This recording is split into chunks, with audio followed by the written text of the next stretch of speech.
மக்களுக்கு அரசியல் உரிமை, இன உரிமை, மொழி உரிமை, தாயக உரிமை, ஒழுக்கம், பண்பாடு, அமைதியான வாழ்க்கை, இதற்கு என்னென்ன தேவை என்பதை நம்ம சொல்லணும். அதுல பெண்ணடிமைத்தனமும் கூடாது, ஆணாதிக்கமும் கூடாது, வேற எதுவும் கூடாது. அப்ப புது வார்ப்புகளை நம்ம வார்க்கணுமே தவிர அப்படிதான் சிந்திக்கணும். அப்படிதான் நான் இதில் எடுத்துக்கிறேன்னு நினைக்கிறேன். பதவி அடைய வேண்டும் என்ற வெறிக்காக சமூகம் எவ்வளவு சீரழிந்தாலும் அப்படிங்கிறது. அப்ப நமக்கு இதுல என்ன கவலைன்னா, சமூக பண்பாட்டை சீரழித்து விட்டன இந்த கட்சிகள். எல்லா கட்சியும் தான், காங்கிரஸ், பாஜக, திமுக, அதிமுக, எல்லா கட்சியும் தான்.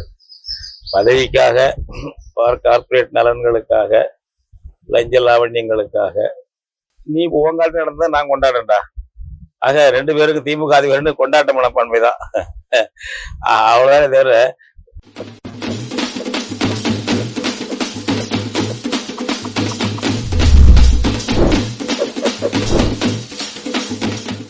தமிழக நோட்டம் நேயர்களுக்கு வணக்கம்.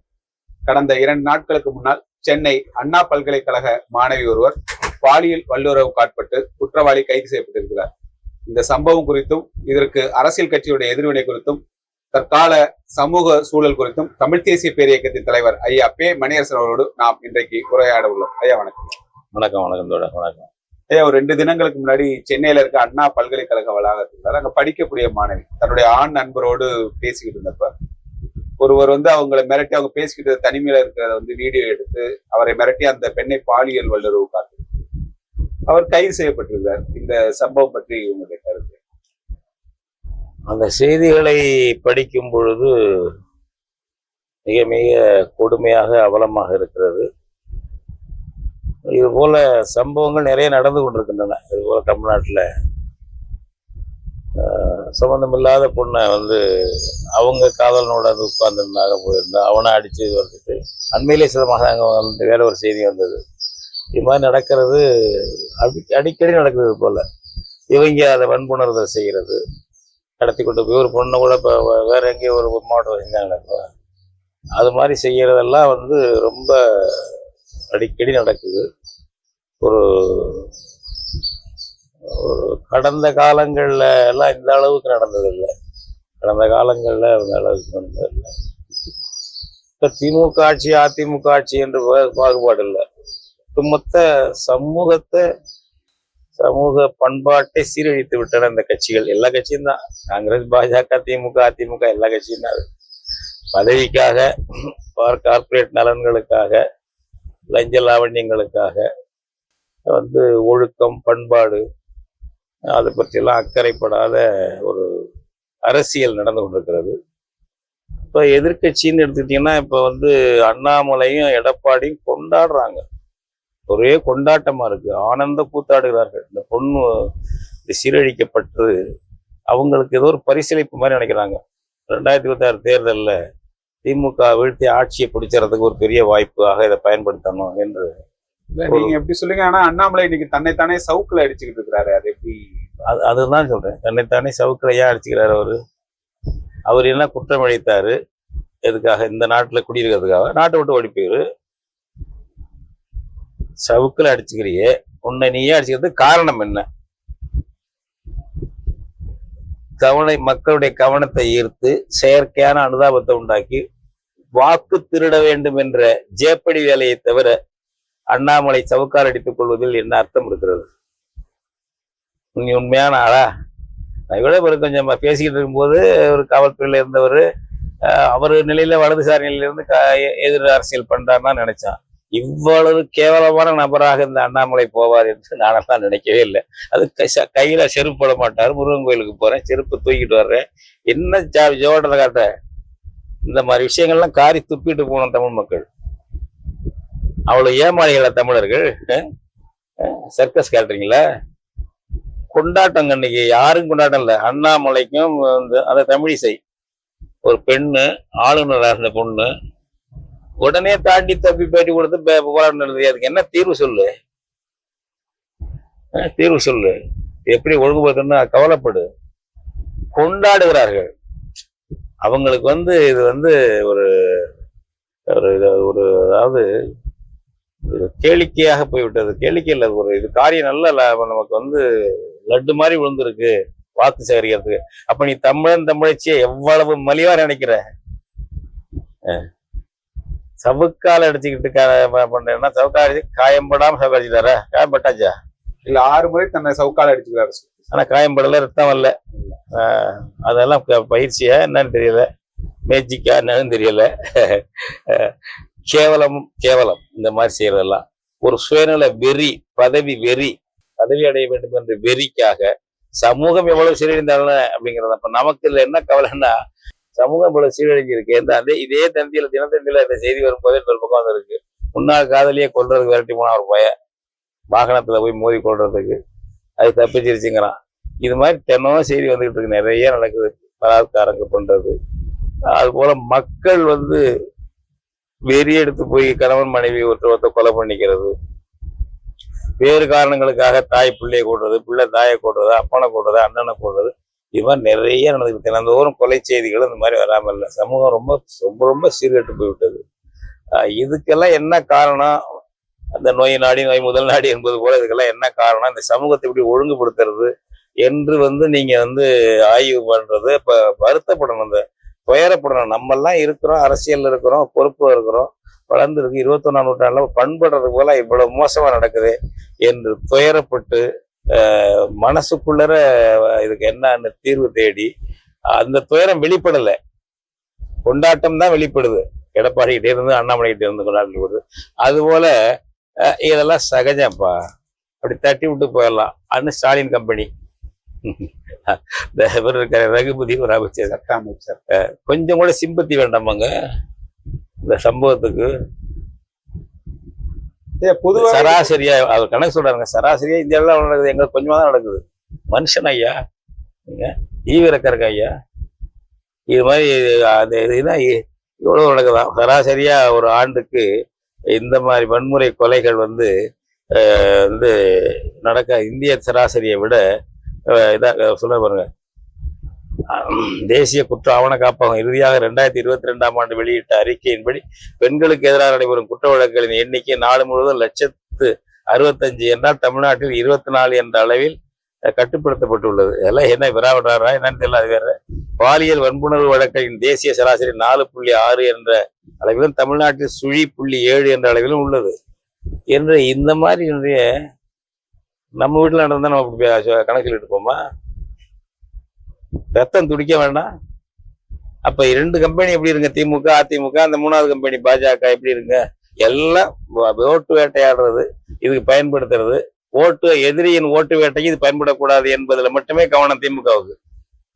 துக்கமோ துயரமோ ரத்தத்துல சுண்டலோ இப்படி ஒரு அரசியல் என்று நம்ம ஆணும் பொண்ணும் இளம் தலைமுறை இதெல்லாம் இதை எப்படி மாத்துறதுன்னு யோசிக்கணுங்க. வாக்குச்சாவடியில போயிடல, இது எப்படி மாத்தணுங்கிறது யோசிக்கணும். ரொம்ப கொடுமையா இருக்குது. நமக்கு ரத்தம் சுண்டுது இந்த மாதிரி நடக்குது இப்ப இந்த காலத்துல. இன்னும் இப்படியே நடந்துட்டு இருக்கேன்ட்டு.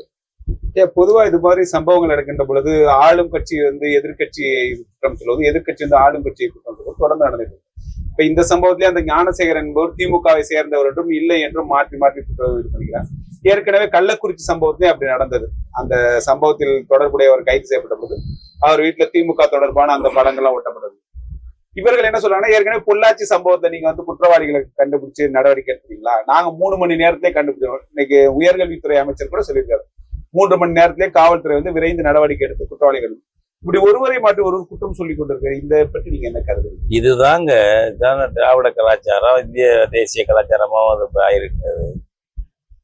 இது நடக்காம பாக்குறதுக்கு என்னன்னு எல்லாரும் ஆளுங்கட்சி எதிர்கட்சி எல்லாரும் அடிப்படையில் துக்கப்படணும், தீவிரப்படணும். இது மாதிரி நடக்காம சமூகத்தை மாத்தி ஒழுங்குபடுத்துறது எப்படின்னு அதோட இப்ப நீங்க கொண்டாடுறீங்க. இப்ப இந்த எதிர்கட்சி கம்பெனி எடப்பாடி அவரு வேற வகையில கொண்டாடுறாரு.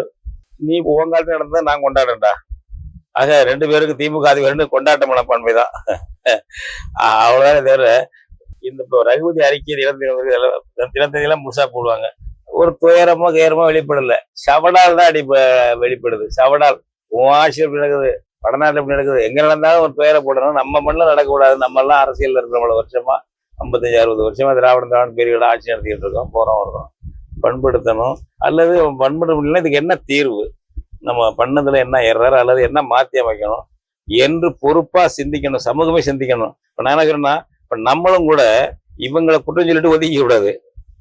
பொறுப்பா சிந்தித்து நாம மாற்று கருத்துக்களை வைக்கணும். அது மாதிரி தீர்வுகள் ஒரு வேற வேற பாதைகளை நம்ம சொல்லணுமே தவிர, சரி அவங்க 2 பேரும் திமுக 2 பேரும் களியாட்டம் போட்டுக்கிறாங்க, நம்ம 2 பேரையும் குற்றம் சாட்டிட்டு ஒரு புது வேற ஒரு ஆட்டம் போடுவோம் அப்படிங்கிற மாதிரி நம்ம மனநிலை மாறிடக்கூடாது. நமக்கு ரத்தம் சுண்டணும். இதுக்கு என்னன்னு பொறுப்பா சிந்திக்கணும், ஆழ்ந்து சிந்திக்கணும், மாற்று திட்டங்களை கொடுக்கணும், மக்கள்கிட்ட கொண்டு போகணும். இந்த திமுக அதிமுக ஆட்சியில் வர நம்ம சொல்றத கேட்க போற சட்டம் பண்ண போல கேட்க போறல, அதுல அக்கறையும் இல்லை. என்ன பண்ணாலும் யாரு உள்ள இளவு தானே எனக்கு ஓட்டு போட்டா போதும்னு நினைக்கிற செட் அதெல்லாம் அந்த கம்பெனி எல்லாம். அதனால நம்மெல்லாம் சிந்திக்கணும். இந்த நான் இப்ப இவ்வளவு பேசுறதும் இந்த இந்த கம்பெனிகள் இருக்குல்ல, சீட்டாட்ட கம்பெனிகள், அரசியல் வேட்டை கம்பெனிகள், திமுக அதிமுக காங்கிரஸ் அல்லது பாஜக, இதுகளுக்கு அப்பால் வெளியில இருக்கிற பிள்ளைகள் பையங்க சிந்திச்சு நம்ம சமூகத்துக்கான வழிகளை விவாதிக்கணும். இப்ப நம்ம எல்லாரும் நீங்கெல்லாம் விவாதிங்க, பலரும் விவாதிங்க. நான் ஒன்று சொல்றேன்னா அதோட நிறுத்த வேண்டாம். அவங்கவுங்க விவாதிச்சு ஒரு தீர்வுகளை தேடணும். பொதுவாகவே பார்த்தீங்கன்னா இப்ப தமிழகத்துல இப்ப நீங்களே ஏற்கனவே குறிப்பிட்டபடி இப்ப சமீப காலங்களாக நிறைய குற்றச்செயல்கள் இது போல நடந்துட்டு, இந்த பாலியல் வல்லுறவும் பணியிடத்தில் பெண்கள் மீதான பாலியல் சீண்டல்கள் என்பது இது ஒரு குறிப்பிட்ட துறை என்று இல்லாமல் எல்லா துறையிலும் இப்ப ஏற்கனவே தமிழகம் தெரிந்தாலும் இந்த டிஜிபி மேலேயே ஒரு முன்னாள் டிஜிபி மேலேயே ஒரு பெண் உயர் காவல் அதிகாரி இது பண்ணி அது வழக்கு நடந்துருக்கு. எஸ்பி இந்த பொண்ணு இப்ப அதே போல காவல் நிலையங்களில் பணியிடங்கள்ல இது மாதிரி தொடர்ந்து நடந்துட்டு இருக்கு. இது என்ன காரணம்னு நினைக்கிறீங்க இந்த இத்தனை சீரழிவுக்கு? இது அடிப்படையில ஒரு மக்களுக்கு தலைமையில மன்னர் வழி குடிகள் அப்படிங்கிற சொல்ற பழக்கங்கிறது மன்னருக்கு அடிமைத்தனம் அல்ல. அது மன்னர்னா சிம்பாலிக்கா ஒரு சமூகத்தின் தலைமை. அது எப்படி அவருடைய நிர்வாகம் எப்படி இருக்கோ அப்படிதான் கலா பண்பாடு கீழே வருங்கிறது தான் அது சொன்னது. அந்த மாதிரி தான் இப்ப அரசியல் அதுல மன்னருக்கு போல இருக்கு. அரசியல்ல காலித்தனங்கள் தான் அதிகம். காம காலித்தனங்கள், லஞ்ச லாவண்யங்கள், பொய் பித்தலாட்டங்கள், இதெல்லாம் சிறப்பாக நுட்பமாக செய்ய தெரிந்தவனா ஜெயிக்க முடியும், வெற்றி பெற முடியும். வாக்குக்கு லஞ்சம் கொடுக்குறவன், பொய் வாக்குறுதி கொடுக்குறவன், ஒரு ஒழுக்கக்கேடர்கள் தான் அரசியல்ல வெற்றி பெற முடியும் என்ற அளவுக்கு சகஜமாயிடுச்சு. அதை சகஜமா எடுத்துக்கிட்டாங்க. லஞ்சம் வாங்குவதுங்கிறது சகஜமானதா வந்துருச்சு.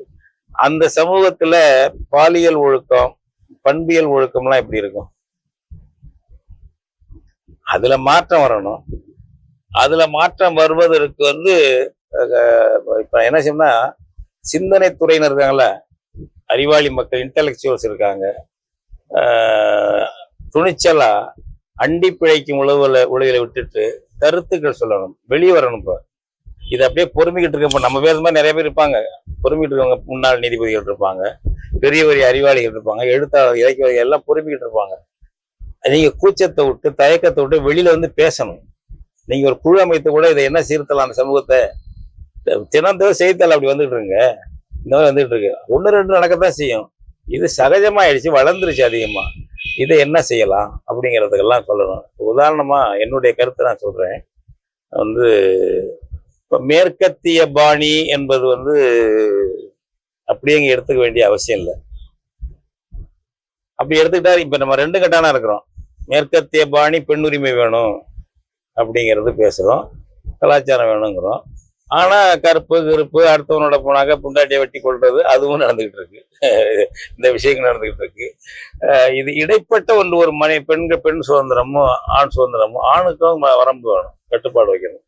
அந்த மாதிரி வச்சு இந்த ஒரு அடிப்படையான விஷயம் அது ஒரு பக்கம். ஒரு சமூகம் ஒரு உயர் லட்சியத்தை நோக்கி நகர்த்தப்படவில்லை என்றால், விரட்டப்படவில்லை என்றால், அது ஒரு திசை நோக்கி போகாமல் செதறி போய் கண்ணா பண்ணான்னு கண்டது கடத்தை செய்து கொண்டிருக்கும் என்பார்கள். அப்படிதான் இன்னைக்கு நமக்கு நடக்குது. இப்ப தமிழ் சமூகத்தின் முன்னே என்ன உயர் லட்சிய அரசியல் வச்சிருக்கு? காங்கிரஸ், பிஜேபியோ அல்லது திமுகவோ அதிமுகவோ மற்ற கட்சிகளோ தமிழ் சமூகத்தின் முன்பாக என்ன உயர் லட்சியம் வச்சிருக்காங்க? அதை செய்வேன் இதை செய்வேன் இந்த பெனிஃபிஷியரிஸ் செய்யறத தானே செஞ்சுருக்காங்க. மக்களை பயனாளிகளாக்குறது, வாக்காளர்களை சுருக்கிறது, அவங்களுக்கு என்ன செய்வேன், அவங்களை எப்படி ஓட்டு வாங்குறது, கவர்ச்சி பேச்சு எப்படி பெயர்றது, அதானே தவிர இந்த சமூகத்துக்கே ஒரு மாற்றம், இந்த இடத்துக்கு போகணும்னு இந்த சமூகத்தை விரட்டணுங்கிறான். பிரான்ஸ்ல ஒரு அறிஞர் அதை படிச்சது மறந்துட்டேன். சமூகத்தை ஒரு உயர் லட்சியம் நோக்கி நீ விரட்டவில்லை என்றால் அது கண்ட திசைகளுக்கு போய் சீரழியுங்கிறான். அவங்க போன நூற்றாண்டுல சொன்னதில்ல. அந்த மாதிரிலாம் இன்னைக்கு நம்ம சமூகம் போயிட்டு கிடக்கு. இதுக்கு உயர் லட்சியத்தை நம்ம இப்ப எங்களால முடிஞ்சாலும் தமிழ் தேசியம் அதில் உள்ள அறம், ஒழுக்கம், பண்பு, அதுல உள்ள பெண் உரிமை வந்து ஆண் பெண் சமத்துவம் இந்த விஷயங்கள்ல வைத்துக்கிட்டோம்னு வச்சுங்க, நம்ம இன்னும் கூட சிந்திக்கணும், வைக்கணும். அந்த மாதிரி இல்லாம போன பிறகு இது வந்துட்டு இருக்கு. அந்த மாதிரி சிந்தனைகளை பல பேர் வைக்கணும். நம்ம அடுத்ததாக இந்த நடுநிலையாளர்கள் எல்லாம் வெளியில வந்து கருத்துக்களை பேசணும். இந்த பெண் உரிமையில வந்து நமக்கு ஒரு வரம்பு வேணும். எனக்கு வந்து இப்ப ஈழத்தமிழருடைய நம்முடைய மாவீரன் நாள் மற்ற நாடுகளுக்கு போனதில்லை. பல நாடுகளுக்கு, சில நாடுகள்னு வச்சுக்கலாம், ஐரோப்பாவில் போயிருக்கோம், அமெரிக்காவுக்கு போயிருக்கோம்னு வச்சுக்கோங்க.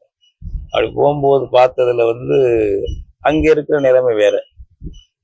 இப்ப பள்ளிக்கூடம் போற பிள்ளைகளுக்கு, பெண்களுக்கு 12 வயசு அந்த பிள்ளைகளுக்கு வந்துட்டாலே தாய் வந்து கருத்தடை சாதனத்தை சாப்பாட்டு பையோட சேர்த்து வச்சு கொடுத்துட்றாங்க பெண் பிள்ளைகளுக்கு.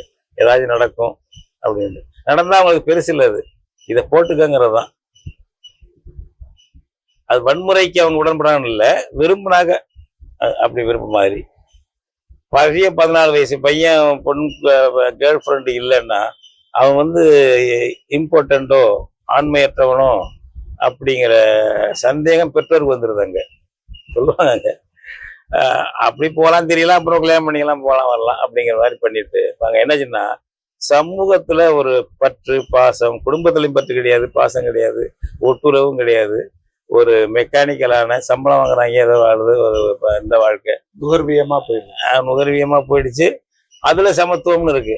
நீங்க லண்டன்ல நாங்க தலைமையகம் இருந்துச்சு, எல்டிடி விடுதலை புலி தலைமை. அங்கேருந்து கொஞ்சம் நடந்து போயிடலாம், லண்டன் தேம்ஸ் பாலம் அந்த ஏரியாவில். அந்த தேம்ஸ் பாலத்தை நடந்து போயிட்டு இருக்கோம். பார்த்தீங்கன்னா இந்த பக்கம் அந்த பக்கம் ஆணும் பொண்ணு முத்தம் கொடுத்து தான் நிற்குது. அவங்களுக்கு அது பிரச்சனை இல்லை. நம்ம ஊருக்கு அது சரிப்படாதுங்கிறாங்க. நீங்க பூங்காக்கள்ல போய் பிள்ளைகள் முத்தம் கொடுத்துட்டு இருக்கிறது, கடற்கால போய் முத்தம் கொடுத்துக்கிறது, மடி மேல மடி படுத்துக்கிறது, இதை ஐரோப்பாவில் படுக்கிறான், போறான் வர்றான் அப்படிங்கிறதெல்லாம் வந்து இதெல்லாம் பெண்ணிடமே தானே அதுங்கிறதுக்காக நம்ம சொல்லலை. நம்ம கலாச்சாரத்துக்கு சரி வராது. நம்ம அதே மாதிரி மலேசியாவுக்கு போயிருக்கோம். மலேசியாவுக்கு போன போது ஏற்கனவே பொங்கல் நாளுக்காக நம்ம தமிழர்கள் கூப்பிட்டாங்க. இப்போ போனது இப்போ 5-6 நாள் ஒரு உலகத்தமிழ் ஆராய்ச்சி மாநாடு. அதுக்கு முன்னாடி ஒரு 15 நாளைக்கு மேலே மலேசியாவில் இருந்து பார்த்துருந்தோம். அது முஸ்லீம் நாடு. நகரம், கட்டமைப்பு, வாணிகம் எல்லாம் பார்த்தீங்கன்னா மேற்கத்திய பாணியிலே இருக்கு. ஆனா இந்த ஆண் பெண் அத்துமீறல்கள், போக்குவரத்து, இஷ்டப்படி நடந்துக்கிறதெல்லாம் இல்லை. எல்லாம் வர்றாங்க போறாங்க வர்றாங்க. ஒரு வரம்பு இருக்கு, ஒரு கட்டுப்பாடு இருக்கு. இல்ல அப்படி சொல்றது வந்து ஒரு அடிப்படைவாதம்ன்ற ஒரு குரல் இருக்குல்ல, அது ஒரு ஃபண்டமெண்டல் அடிப்படைவாதம்னு இப்ப முஸ்லீம்கள் கோஷா தான் போட்டுக்கணும்னு அதான் ஏற்காதவன், மறுக்கிறவன், முகமுறை போட்டுக்கணும் அதை ஏற்காதவன். அந்த பிரச்சனை கர்நாடகத்தில் வந்த போதே அது சரியில்லை, பள்ளிக்கூடத்துக்கு சீருடைன்னா சீருடை தான் போட்டு போகணும்னு நம்ம அறிக்கை கொடுத்தோம். நம்ம தமிழ் தேசிய பேரிக்குமே எல்லாருடைய கருத்து தான், தோழர்கள் கிடையாது தான் கொடுத்தோம். அதுல என்னோட கருத்து அதுதான் வச்சுங்க, அது ஒரு மாற்றம் இல்லை.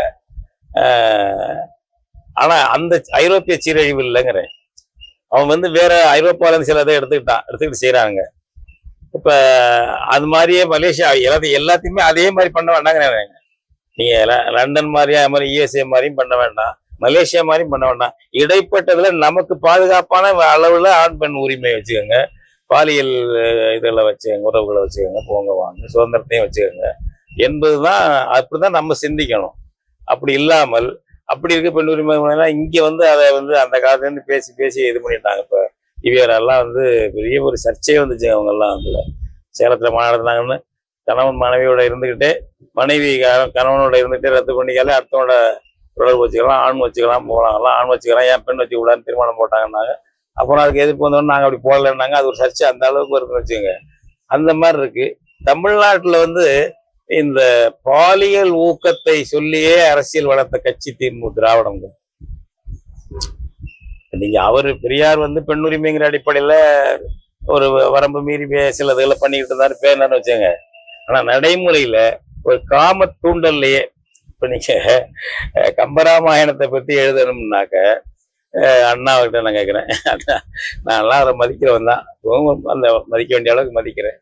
கம்பரசம்னு எழுதி அவ்வளவு ஆபாசம் பழைய இலக்கியங்கள்ல இருக்கு. ஆண் பெண் சேர்க்கை, நிர்வாணம், இதை பத்தி கம்பரசம்னு எழுதுறாரு. தொடர் எழுதினாருங்க ரோமாபுரி கிரேக்கம் எவ்வளவு வரலாற்று சிறப்புமிக்க ஒரு தத்துவ ஊர் அது. ரோமாபுரி ராணிகள்னு அண்ணா எழுதினாரு. எல்லாம் விபச்சாரம், அரண்மனை விபச்சாரத்தை பத்தி அவ்வளவு வரிசையா. அதை நீங்க தொடரா எழுதணுமான்னு கேட்கிறேன். பசங்களை இருக்கத்தானே. அப்ப நீங்க உங்களுடைய கருவின் குற்றம் சார். தொடக்கத்திலிருந்தே பாலியல் அராஜகங்களை, அத்துமீறல்களை பரிமாறி இளைஞர்களை ஈர்க்கிற பழக்கம் உங்களுக்கு இருக்கு அப்ப இருந்தே. அது மாதிரி கலைஞர் கருணாநிதி சினிமாக்களை வந்து அந்த காலத்துல கடுமையா பிச்சை எடுப்பாங்க. பாலியல் வன்முறை, அது மாதிரி அப்பனுக்கும் மகளுக்கும் வந்த ஒரு போக்குவரத்து, இதையெல்லாம் ஆக்கி இந்த இந்த திராவிட பண்பாடு, இது இந்த உயர் பண்பாடு என்று சொல்லிக்கிட்டு இருக்கக்கூடிய இந்த செட்டுகளும் இப்படி இந்த அளவுக்கு அவங்க அதை பரிமாறல. ஆனா இதெல்லாம் அக்கறை செலுத்தவில்லை. அவங்க வேற அது இந்துத்துவான்னு சொல்லிட்டு போய் அவன் என்ன பண்றான் வந்து பழைய வர்ணாசிரமத்தை புதுப்பிக்கவும், பழைய பெண்ணடிமைத்தனத்தை மீட்கவும் அவங்க கொண்டு போறாங்க. அவங்க அது ஒரு ஒழுக்கம்னு கொண்டு போறான். அந்த எண்டுக்கு போகக்கூடாது, நம்ம அதை எதிர்க்கணும், அது வேற விஷயம். இது இருக்கல, திராவிடம் இந்த மாதிரி பண்ணுது. அதனால அதனுடைய தோற்றமே இது மாதிரி இந்த பெண் விஷயங்கள், போக்குவரத்து, காம களியாட்டங்களை பரிமாறித்தான் அது இருக்கிறது. இப்போ பலது சொல்லுவாங்க, அண்ணாவுக்கே ஒரு பிரச்சனை வந்தது கேட்டபோது அதெல்லாம் சொன்னா வருத்தமா இருக்கும். நான் வந்து முத்தும் துறந்த முனிவனும் இல்லை, அவள் படிதாண்டா பத்தினியும் இல்லை என்று பகிரங்கமா அவர் கூட சொன்னார்னு சொல்லுவாங்க. இப்படிப்பட்ட வசனங்கள்லாம் இந்த திராவிட அரசியல்ல தான் இருக்கு. இதெல்லாம் என்ன உண்மையா பொய்யான்னு நமக்கு தெரியாது. ஆனா இப்படிப்பட்ட வசனங்கள், இப்படி அரசியல்ங்கிறது தான். கம்பரசம் ராமாபிராணி ரெண்டும் நான் படிச்சிருக்கிறேன். என்ன அந்த மாதிரி உள்ள ஒரு நாடுங்கிறது, ஒரு லட்சியம், ஒரு இன விடுதலை கேட்கிற தலைவர் இப்படி எழுதுவாருங்களா? எதை எழுதுவார்? இன விடுதலை கேட்கறது இந்த ராமாபிராணி கம்பரசமா எழுதுவாரு? இதுல இருந்து நம்ம தமிழ் தேசியர்கள் பாடம் கற்றுக்கொண்டு அந்த திசையெல்லாம் விட்டு நம்ம இதுல இருந்து சரியா எப்படி போறது வர்றது, வாக்காளர்களை ஈர்ப்பதுதான் முதன்மை வேலை என்று தமிழ் தேசியர்கள் எடுத்துக்கொள்ளக்கூடாது. எந்த வடிவத்திலும் சரி, மக்களுக்கு அரசியல் உரிமை, இன உரிமை, மொழி உரிமை, தாயக உரிமை, ஒழுக்கம், பண்பாடு, அமைதியான வாழ்க்கை, இதற்கு என்னென்ன தேவை என்பதும் சொல்லணும். அதுல பெண்ணடிமைத்தனமும் கூடாது, ஆணாதிக்கமும் கூடாது, வேற எதுவும் கூடாது. அப்ப புது வார்ப்புகளை நம்ம வார்க்கணுமே தவிர அப்படிதான் சிந்திக்கணும். அப்படிதான் நான் இதில் எடுத்துக்கிறேன்னு நினைக்கிறேன். இப்ப நீங்க வந்து ஒரு அண்ணாமலை எடப்பாடி பழனிசாமியும் இந்த நடந்த குற்றச்சம்பவத்தை தங்களுடைய வாக்கு வங்கி அரசியலுக்காக பயன்படுத்தி ரொம்ப கொண்டாட்டத்துல இருக்கிறாங்க. அவர்கள் என்ன மாதிரி செயல்பட்டு, ஒரு எதிர்கட்சியாக என்ன மாதிரி செயல்பட்டு நீங்க? ஆமா, இப்ப ஆட்சியாளருடைய குறைகளை சுட்டி காட்டிதான் ஆகணும். அதுல எல்லாம் விட்டுட்டு நீங்க பொதுவான ஒழுக்கத்தை பத்தி பேசணும் மட்டும் சொல்லலாம். இப்ப அண்ணாம பொறியியல் பல்கலைக்கழகத்துல இப்ப என்ன செய்திருந்தது, தொடர்ந்து இந்த பொண்ணு, இப்ப பாதிக்கப்பட்ட பொண்ணு ஒரு பையனும், அவன் 3வது ஆண்டு வந்து 2வது ஆண்டாவது, 2 பேரும் இரவுல உட்காந்து கட்டி தெளிவிக்கிறத பேசிக்கிறது மாதிரி இருந்துகிட்டே இருக்கு. அதை பார்த்துட்டு இருந்த பையன், திருட்டு பையன் ஞானசேரன் ஒரு பண்ண பிடிச்சிருக்காங்களே, இவன் பார்த்துட்டு இருந்தவன் இவனு தூண்டல் வந்து ஏற்கனவே காலிப்பையில இருக்கான், அவன் திட்டமிட்டு செஞ்சிருக்கான் அதை. இப்போ இந்த மாதிரி அங்க வார்டன் இருக்காங்க, வாட்ச்மேன் இருக்காங்க. ஒரு அன்டயத்துல இரவுல ஒரு பையனும் பொண்ணு அப்படி உட்கார்ந்துருக்காரு, ஏன் கண்காணிக்கல? என்ன பண்றீங்க அந்த காம்பவுண்ட்ல? இப்ப பட்டியல் போட்டிருக்காங்க, இத்தனை வாட்ச்மேன் இருக்காங்க, இத்தனை பேர் இருக்கு, காவலுக்கு இருக்காங்க, அவ்வளவு இருக்காங்க. அவ்வளவு பேர் இருந்து என்ன பண்றீங்க? இல்ல ஒரு புகார் போய் இப்ப ப்ரொஃபஸருக்கு யாருக்கு புகார் போய் நடவடிக்கை இருக்கு இல்லையா? பிரின்சிபாலுக்கு, வைஸ் சான்சலருக்கு புகார் போய் நடவடிக்கை இருக்கு இல்லையா? அங்க என்ன எரர்ஸ் அந்த யூனிவர்சிட்டி, அந்த பல்கலைக்கழகத்துல அதை விசாரிக்கணும். அதுக்கு ஒரு குழு போடுங்க. அதுக்கு எடுத்து இந்த மாதிரி எங்கெங்க நடக்குது, கல்லூரிகள்ல, ஹாஸ்டல்கள்ல அல்லது பொது இடங்கள்ல என்று ஆய்வு செய்யுங்க. இது மானாங்கன்னே அப்படி விட்டுட்டு எப்படி இருக்க முடியும்? ஒரு கல்விக்கூடத்துலங்க பிள்ளைகளை ஹாஸ்டல்ல தங்கி படிக்கிற பிள்ளைகளை இப்ப இது வந்து விரும்புது போகுது.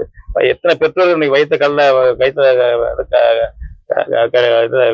காயம் பெற்றிருப்பாங்க நேரம். நம்ம பிள்ளைக்கு என்ன ஆகுது, நம்ம பிள்ளைக்கு என்ன ஆகுது? வெறும் அண்ணாமலையில இல்லை, தமிழ்நாடு பூரா படிக்க வச்சிருக்க இடம், வெளிநாட்டுல படிக்க வச்சிருக்க இடத்துல என்ன கவலையில இருக்காங்க தெரியும்? பண்ணுவாங்க பொம்பளை பிள்ளைய படிச்சு வச்சிருக்காங்க. அதுக்கு அதை பற்றி ஏன் யாரும் கவலைப்பட்டு எதுவுமே பேசல? அதை வந்து சொல்லி அதுக்கு என்ன தீர்வு, எப்படி பண்ணணும், ஒழுக்கம், ஹாஸ்டல் எப்படி இருக்கணும், அது போல இப்ப நம்ம சொல்லணும்ல பொது இடங்கள்ல எப்படி ஒழுக்கத்தை வளர்க்கணும் போகணும். இதை பற்றியெல்லாம் கவலைப்படாம இதை நம்ம லேப்ஸ் இப்ப இவர் ரகுபதி சொல்றாரு வந்து அப்படி எங்க ஒரே நாங்க இதை நாங்க பரிசீலிப்போம் என்று ஏன் ஸ்டாலின் அறிக்கை கொடுத்துருக்காங்களா? எதுவும் இந்த ஒரு யூனிவர்சிட்டி கேம்பஸ்ல இப்படி நடந்திருக்கு, பல கல்லூரிகளும் நடக்கலாம். இது மீதுலாம் நாங்க நடவடிக்கை எடுப்போம்.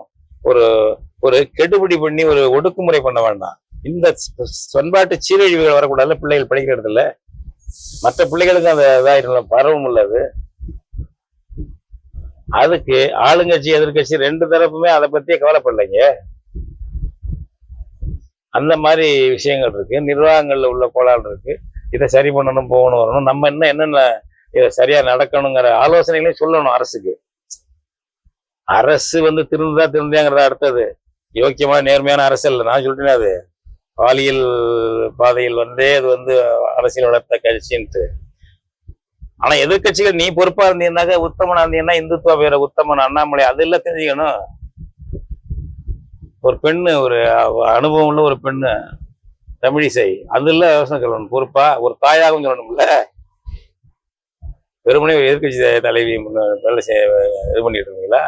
அந்த மாதிரி யோசனைகளையும் சொல்லுங்க. ஆளுங்கட்சி சொல்லணும், ஆளுங்கட்சி சொல்லல, நீ சொல்லணும். இப்ப அரப்புல அவங்களே சொல்லியிருக்கணும், இந்த மாதிரிலாம் நம்ம ரிவ்யூ பண்ணுவோம்.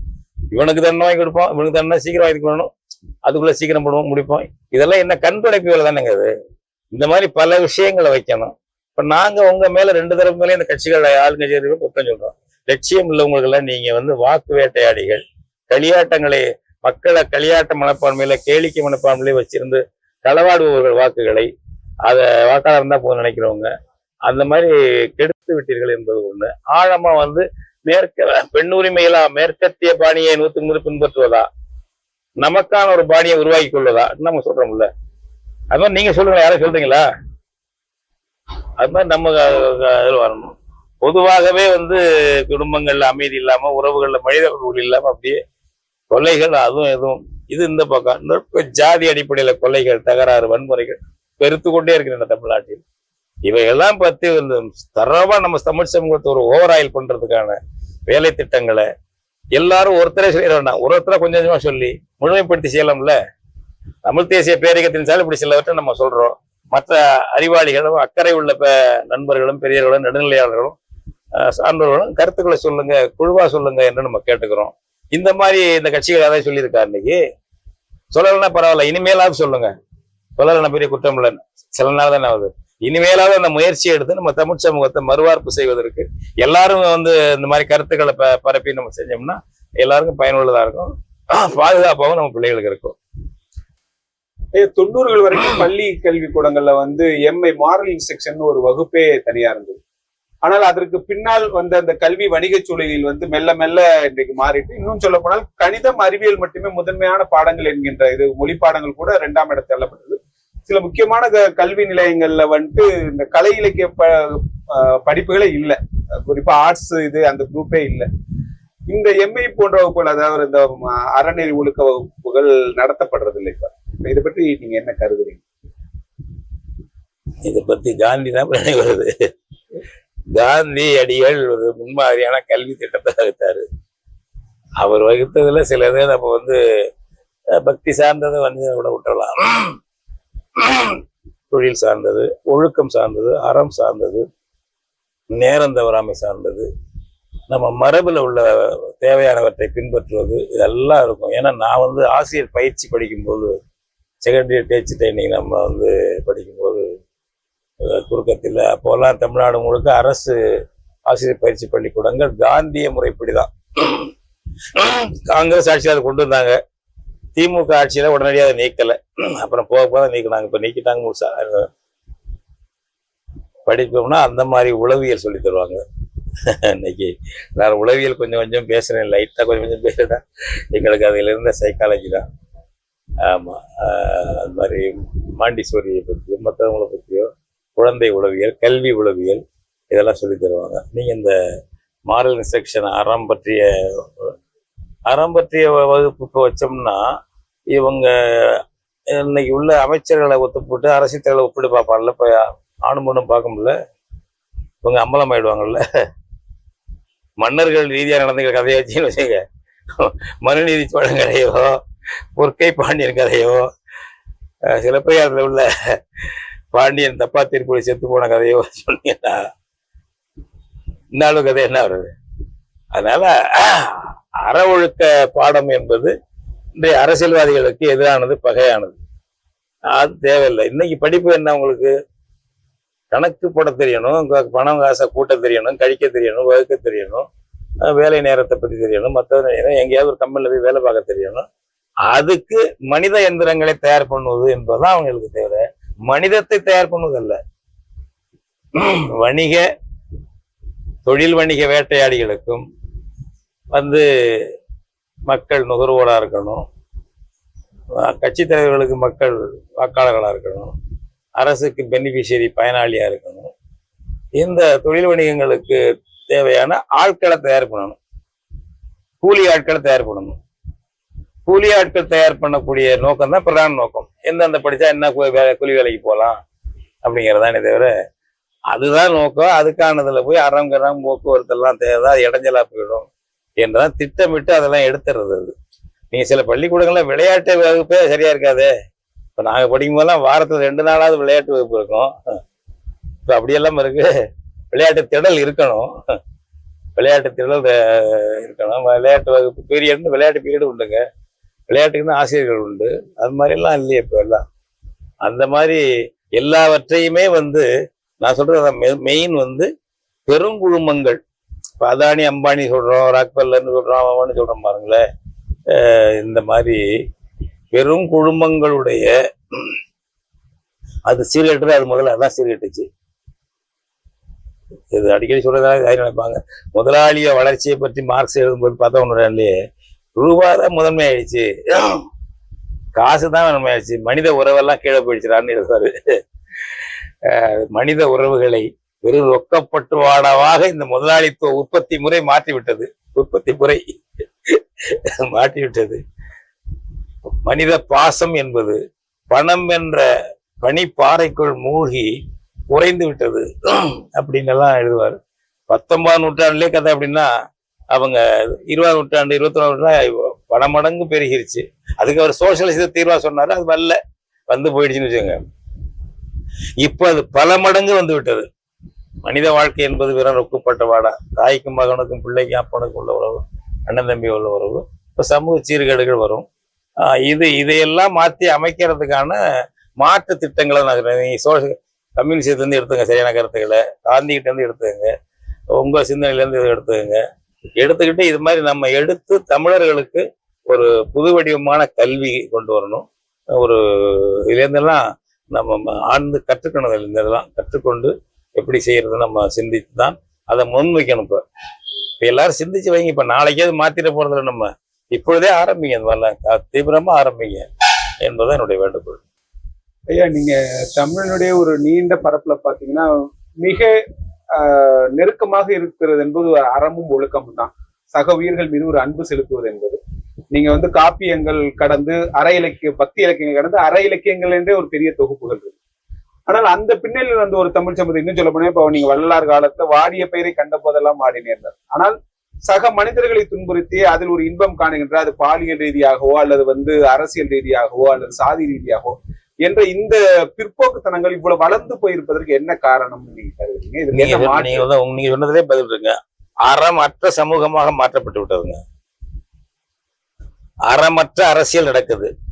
பதவி வேட்டையாடிகள், பண வேட்டையாடிகள், விளம்பர வேட்டையாடிகள் தான் அரசியல் பிரமுகர்கள், அரசியல் தலைவர்கள் தமிழ்நாட்டுல. இந்தியாவிலையும் பெரும்பாலும் அப்படிதான். அவங்களெல்லாம் மிஞ்சியது தமிழ்நாடு தான். இந்த நபர்கள் மாடலாக இல்லை. இந்த நபர்கள் மாடலா இருக்கிறாங்கன்னா சீரழிவுக்கு மாடலா இருக்காங்க.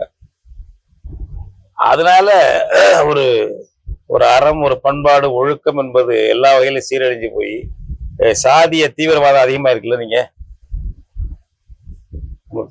சொல்லிட்டு இருக்கோம், மத தீவிரவாதம் அதிகமா இருக்கு, குறைஞ்சிருக்கா? நம்ம இதை மட்டும் காமத்தை மட்டும் சொல்றோமே. மத தீவிரவாதம் அதிகமா இருக்கு, சாதி தீவிரவாதியா இருக்கு, காம வெறியாட்டம் அதிகமா இருக்கு. இது எல்லாத்தையும் சேர்த்து பாருங்க. அப்புறம் அப்ப களவு, திருட்டு எல்லாமே அதிகமா இருக்கு. அப்படி ஒரு சமூக சீரழிவு இருக்கு. எல்லாத்தையும் தொகுத்து சிந்திச்சுதான் எல்லாத்துக்கும் ஒரு தீர்வு என்பது ஒரு லட்சியமுள்ள ஒரு அரசியல் சமூக இயல் ஒன்று, ஒரு சமூக லட்சியமுள்ள மக்களை திரட்டக்கூடிய ஒரு இயக்கம் அல்லது இயக்கங்கள் தேவை. அதைத்தான் நம்ம சொல்லணும். இந்த கட்சிகள் இவங்கெல்லாம் மாற்ற முடியாது. இவங்கெல்லாம் இது சும்மா பேசிட்டு போவாங்க. நம்மளெல்லாம் அவங்க எதுக்கு ஒரு காசுக்கு நம்மள பொறுப்பாக எடுத்துக்க மாட்டாங்க. இவங்க இப்படிதான் பேர் எடுப்பாங்க. இவெல்லாம் என்ன இருக்கு, இவனோட நிழல் கூட வராது அப்படின்ட்டு போடுவாங்க. நம்ம சமூகத்துல அக்கறைப்பட்டவங்க ஒரு நபரா இருந்து பெரிய கோடிக்கணக்கான திரட்டிக்கிட்டா திருவள்ளுவர் பேராசான் திருக்குறள் எழுதாரு. நீ நிக்குது அது. அது மாதிரி நம்ம துணிச்சலா நம்ம செயல்பட்டு நம்ம செய்ய வேண்டியதான். இந்த கட்சி எதிர்கட்சிகள் இந்த மாதிரி எதுவும் செய்யவில்லை, சொல்லவில்லை என்பதுதான் நம்முடைய கருத்து. வணக்கம். இவ்வாறான பல செய்திகளை, பல சிக்கல்களுக்கு விடை கிடைக்கக்கூடிய செய்திகளை தமிழர் நோட்டம் வலையொலியில் வெளிப்படுத்தி வருகிறோம். இது தற்சார்பாக செயல்படுவதற்கு நிதி தேவைப்படுகிறது.